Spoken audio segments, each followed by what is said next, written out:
You ever notice how life's biggest betrayals always start on the quiet days? No storm clouds, no ominous music, just sunshine, coffee, and the illusion that everything's fine. It was a Tuesday. A day so forgettable it might as well have been a blank page in a planner. I was in the garage, elbow deep in an oil change for my truck. She's older than my marriage, but at least she never lied to me. I had the game on a portable radio, grease on my hands, and nothing but good vibes and WD-40 in the air. My name's Jack. I build custom furniture. Real stuff. Oak, walnut, dovetails, not that flat-pack nonsense. It's honest work. You put in the hours, sand down the edges, and what you build doesn't walk out on you. Or sleep with a stranger. But that's jumping ahead. So, this Tuesday, I finish the truck, take a shower, and decide to surprise my wife with lunch. Now, back then, I still did sweet stuff like that. I'll give myself credit. When I loved all the way. Her name was Claire. Beautiful in the way a lighthouse is beautiful. Steady. Reliable. At least, that's what I thought. She was a school counselor. Soft-spoken, smart, the kind of woman who made other guys at parties say, "You're a lucky man, Jack." And I was, right up until I wasn't. I packed up her favorite, grilled chicken salad with avocado, extra dressing on the side. Drove over to the school, whistling some Tom Petty. I even brought flowers. Yeah, I was that guy. Hopelessly devoted. Moronically loyal. But Claire wasn't at the school. The front office said she was out for a professional development seminar. No big deal. I texted her. No answer. I left the salad with the front desk and drove home, thinking she'd be surprised and maybe even a little guilty for missing my sweet husband moment. Looking back now, that was the last moment of unbroken peace in my life. It was the last time I assumed the best. Because from there, the cracks started showing. Small ones at first, like the way a house shifts before the walls split. Later that week, I found a receipt in her coat pocket from a fancy hotel downtown. Room service for two. Champagne. Chocolate strawberries. I didn't want to jump to conclusions, because men like me, we don't jump. We give the benefit of the doubt until it slaps us in the face and steals our wallet on the way out. Maybe she was treating a friend, I told myself. Yeah, a very intimate friend, as it would turn out. But not yet. Not quite. For now, I stayed in the dark. Or maybe I just kept the lights off. Things didn't unravel overnight. No, betrayal has a rhythm. A pattern. A dance, really, except only one person hears the music, and the other one's just wondering why they're being spun in circles. Claire started coming home later than usual. Staff meetings, she'd say, dropping her bag by the door. Eyes tired, but makeup still fresh. Or parent conference ran long, while she scrolled through her phone like she was defusing a bomb. That phone, by the way, used to live in the kitchen drawer after dinner. Now it was glued to her hand like it contained the nuclear codes. And me? I noticed. Of course I did. I'm a woodworker, not a fool. But I wasn't ready to believe it yet. Not until the lies started stacking like lumber in a shed that was about to collapse. Here's a fun little moment for you. One night, I asked her to hand me her phone to check a recipe she'd mentioned earlier. She froze. Just stopped breathing. Like I'd asked her to recite the alphabet backward while standing in a fire. I'll look it up, she stammered. Sure, sweetheart. You do that. After that, I did what every sane, rational, absolutely unraveling husband does. I started noticing the small things. The second set of fingerprints on the mirror in our guest bathroom. The smell of unfamiliar cologne on her scarf. The little pause she gave when I told her I loved her, like her mouth forgot how to say it. I tried to talk to her. God help me, I tried. You've been distant lately, I said one night over dinner. She stabbed at her salmon and didn't look up. I've just been tired. Tired. That word became her entire personality. Tired in the morning. Tired at dinner. Tired in bed. She was so tired, I was half convinced she was moonlighting as a coal miner. Still, I wasn't ready to confront her. Not yet. See, there's this thing that happens when someone betrays you. Your brain fights your gut like a couple of drunks in a parking lot. And for a while, the brain usually wins. So I played it cool. I smiled. I kissed her goodnight. I built a damn rocking chair that week because I needed to work with something that made sense. But something in me shifted. Quietly. Like a pressure valve releasing. I stopped giving her the benefit of the doubt. I started paying attention. I became, shall we say, strategically curious. One morning, she left her laptop open while taking a shower. And that's when things started to get real interesting. Claire's laptop was sitting on the kitchen counter, screen lit up, humming gently like it had something to confess. I wasn't snooping. Not really. I was investigating. Like a man checking a smoke alarm after the fifth suspicious beep. I didn't want to find a fire, but I wasn't about to let the house burn down either. She always kept her laptop locked. Password, Face ID, fingerprint, the whole Fort Knox treatment. But that day, it was wide open. Like fate had decided I'd been in the dark long enough. She was in the shower. Steamy, oblivious, humming along to some indie band she liked. And me? I slid into the seat like a burglar in my own house. I didn't have to dig far. Her email was open. Not the school one. A private Gmail account I didn't even know existed. Tucked between junk mail and newsletters was one bolded message with the subject line. Last night was worth every risk. You know how people describe heartbreak as a punch in the gut? Nah, this was different. This was a cold feeling. Like the bottom dropped out of the world and took my bones with it. I clicked. Claire, you looked incredible last night. That black dress, those heels. You're poison in the best way. Same time next week? Room 410's already booked. I'll bring the wine. You bring that wicked smile. Signed. N. Just an initial. Like the guy was trying to be cool. Or maybe just trying to leave as little of himself behind as possible, unlike the trail of receipts and hotel confirmations I found in the trash folder next. It was all there. Weekly bookings at downtown hotels. Same name. Same room. Same cowardly little inn. It turns out while I was sanding down tabletops and building bookshelves, Claire was out getting furniture polished herself. But here's where it gets worse, or better, depending on how you like your revenge stories. N wasn't just some random guy. No. He was someone I recognized. Not a friend. Not family. But familiar. He was local.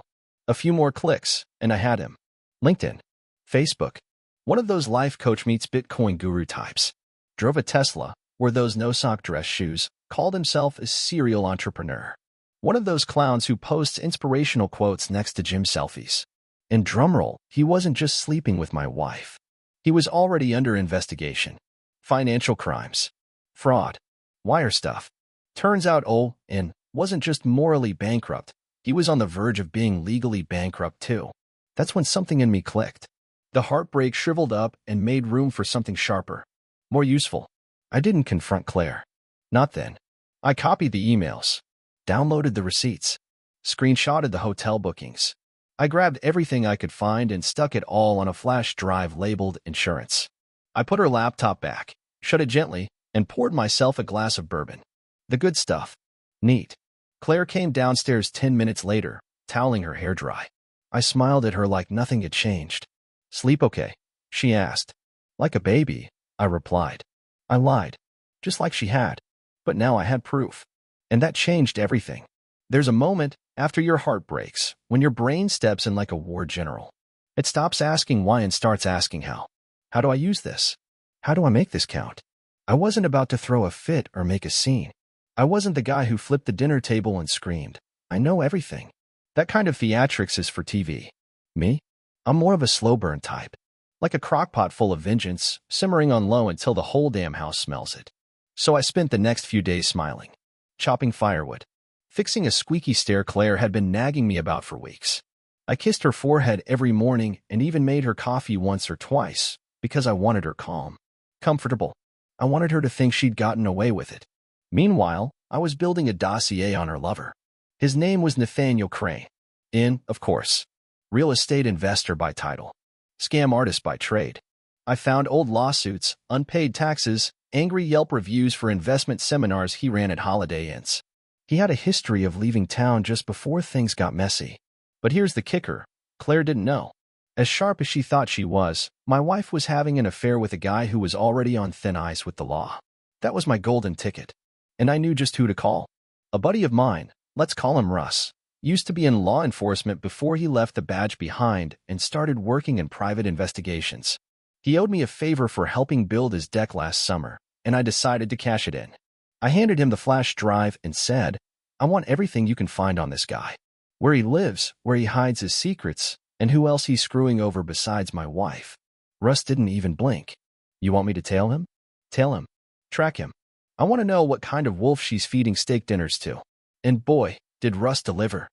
3 days later, I had enough evidence to make a detective blush.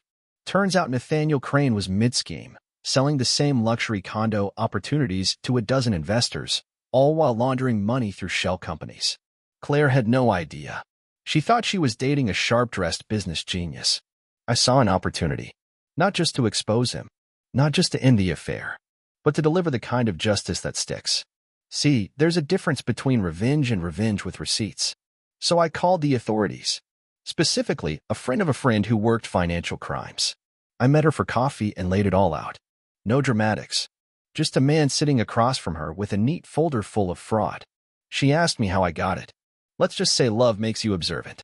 That got a smile out of her. The wheels of justice don't turn fast, but they do turn. Within a week, the feds had eyes on Crane. Surveillance. Asset tracking. All the usual quiet stuff that signals a storm's brewing. I stayed quiet too. My face was calm. My hands were steady. But I was a man wearing a bulletproof vest made of facts. And just when things were heating up, Claire hit me with the classic guilty spouse move. She wanted to take a weekend away. To reconnect, she said. I agreed, of course. Even booked the cabin myself. Beautiful little place by the lake. Remote, peaceful, and here's the important part, right near where Crane was set to meet a new investor for one of his shell corporations. That little tidbit, courtesy of Russ, gave me an idea. Instead of joining her on the trip, I told her I had a last-minute emergency at the workshop. A rush job for a client who needed a dining set before Thanksgiving. I kissed her goodbye in the driveway, handed her a thermos of coffee, and waved her off like the world's most trusting husband. The moment she drove away, I got in my truck, took a different route, and arrived at the motel she and Crane had used more than a few times. I parked across the street with a camera. I didn't have to wait long. Claire pulled in around noon. 10 minutes later, Crane arrived in a black Range Rover like he was auditioning for a villain role. She met him outside and they hugged. Not just a casual, good to see you hug, either. The kind of embrace that said I'm yours, even though, legally, she was still mine. They went inside. I didn't follow. Didn't need to. Instead, I waited and smiled and filmed the entire thing from the comfort of my cab. Because what Claire didn't know was that the motel was already under watch. The feds were closing in on Crane. They'd picked this weekend, this exact meeting, as the moment to pounce. And they did. About 45 minutes later, a black SUV with tinted windows rolled in. Then another. Then two plainclothes agents entered the lobby. A few minutes after that, Crane was dragged out in cuffs, face down on the hood of his own car. Claire followed him out screaming, barefoot, wearing the hotel robe like some kind of Greek tragedy actress. It's not true, she yelled. You've got the wrong man. Oh, honey. They didn't. I stood across the street, phone in hand, filming. Calm. Composed. Smiling like a man who just won a bet with the universe. And when she spotted me, her husband, camera in hand, expression stone-cold amused, that's when the real panic set in. She started running toward me, crying, pleading. I rolled up the window, drove off. Didn't say a word, because I wasn't finished yet. When a lie collapses, it doesn't fall neatly. It shatters. Sharp edges, messy fallout. Claire's world came down like a chandelier hitting a concrete floor, loud, sudden, and impossible to ignore. I didn't go home right after the arrest. No, I took my time. Drove out to a quiet trail I liked, sat on a weathered bench, and watched ducks paddle across the lake like they had no idea marriage had just imploded. She called. Of course she did. 16 times in a row. Her name lighting up my phone like a warning flare. I didn't answer. I wanted her to marinate. To sit there in that dirty motel robe with sirens in the background and feel, maybe for the first time, what consequences actually taste like. Eventually, the call stopped. I pictured her pacing in her car, mascara bleeding down her cheeks, rehearsing apologies in the mirror like an actress who forgot her lines mid-performance. By the time I got home that evening, Claire was already there. She was sitting on the porch steps like a student waiting outside the principal's office. Same robe. No suitcase. Just her, and a face that couldn't decide between crying or faking a smile. I parked the truck. Got out slow. Jack, she said, voice brittle. Please. We need to talk. Talk? I said, setting my keys on the banister. You mean like grown-ups? Or like two people pretending this didn't just explode in 4K resolution? Her lips trembled. I didn't know. That he was being arrested? I cut in. Or that you were sleeping with a scam artist who made Bernie Madoff look like a Girl Scout? She closed her eyes and pressed her fingers to her temple. It wasn't like that. He told me he was investing. He said we could. Silence. That was the moment her mouth caught up with her conscience. You could almost see the regret flicker behind her eyes, like headlights reflecting off a deer too late. I stepped past her and opened the door. You've got 10 minutes. She followed me inside, trailing shame like cheap perfume. I sat at the dining table. She stood by the wall like a defendant waiting for the verdict. I made a mistake, she said. You think? I was lonely, Jack. Ah, there it was. The old classic. The lonely card. The last-ditch Hail Mary from the Cheater's Playbook, Chapter 1. Blame anything but yourself. You were lonely, I repeated. So your solution was to sleep with a man who books hotel rooms by the hour and laundered cash through yoga studios? I didn't know any of that. No, but you knew he wasn't me. That shut her up. She lowered herself into the chair across from me, hands folded, like a child trying to look small enough to be forgiven. I wasn't going to leave you, she whispered. It was just temporary. A stupid escape. An escape from what, Claire? Boring stability? Someone who loves you? Or was it just fun being desired by someone new? Tears welled up, but I'd seen better actresses in high school theater. I wasn't biting. She tried again. You don't know what it's like to feel invisible. I do now. That one landed. We sat in silence. Her eyes searched mine, looking for some sign of the man who used to smile when she walked into a room. But that man had packed up and moved out the day I hit record across the street from her affair hotel. I want to fix this, she said finally. I'll do anything. I leaned back, arms crossed. You want to fix this? Great. Start with honesty. She nodded eagerly. Who else knew? I asked. Anyone from your work? Your family? Friends? She hesitated. Just Gina. Of course. Her best friend. The maid of honor at our wedding. The one who always looked at me like I was a rescue dog she couldn't believe Claire settled for. Gina knew, I said. And she said nothing? She told me it was dangerous. That I was being selfish. But I didn't listen. Well, she was half right. You were being selfish. But you were also being stupid. That part hit harder than the rest. Claire could handle being called selfish. It's practically a requirement in affairs. But stupid? That was a new insult. And it stuck. I'm sorry, she whispered. I believe you. Her head shot up. You do? Oh, absolutely. You're sorry. Sorry you got caught. Sorry your boyfriend got perp-walked in front of God and everybody. Sorry your husband had a front row seat. She wilted. What happens now? Now. I stood and walked over to the kitchen drawer. Opened it. Pulled out a manila envelope and set it gently on the table in front of her. What's this? Instructions. She opened it. Inside were 2 documents. A separation agreement, drafted by a lawyer friend, and a printed spreadsheet, line by line, detailing everything she'd spent from our shared accounts during the affair. Hotel charges, dinners, gas, even a massage she put on the joint credit card. At the bottom, in bold letters, repayable in full. Her hand trembled. You want me to pay this back? No, Claire. I expect you to. Because you didn't just betray me. You stole from me. This is insane. No. What was insane was trusting you. She stood now too, voice rising. You can't just ice me out. You don't get to be judge and jury. I met her gaze, cold and calm. I don't need to be the jury. I've already handed you over to one. She blinked. What does that mean? You'll figure it out, I said. Sooner than you think. Because here's what she didn't know yet. Nathaniel Crane had made a deal. Rolled over on everyone, including anyone who'd even looked at a fraudulent investment agreement. And guess whose name showed up on an executive summary for a company Claire helped him file online? Yep, her signature, her email, her laptop.